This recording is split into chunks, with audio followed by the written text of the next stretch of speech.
There you go, folks, cooking on the Blackstone.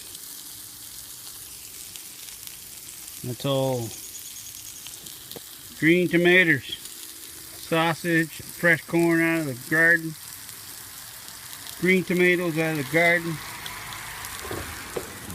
Cooking on the Blackstone.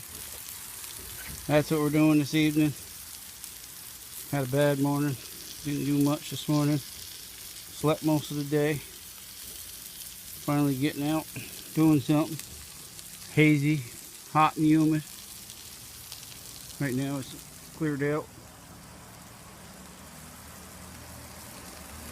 Been hot today. Humid as all heck. Cooking on the Blackstone this evening. Now that's what we're doing today. For this evening.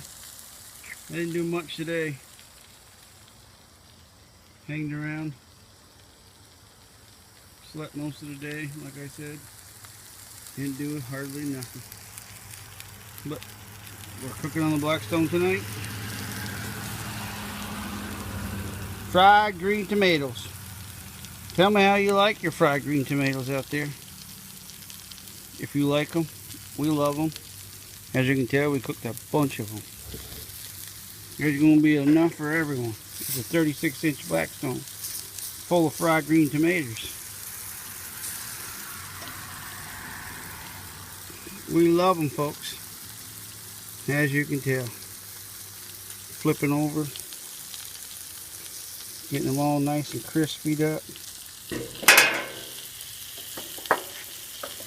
Oh yeah, it's time to eat. Good eating. Yeah, thumbs up. Thumbs up for green tomatoes, folks. Let me know what you think. Thanks for watching. Louie out.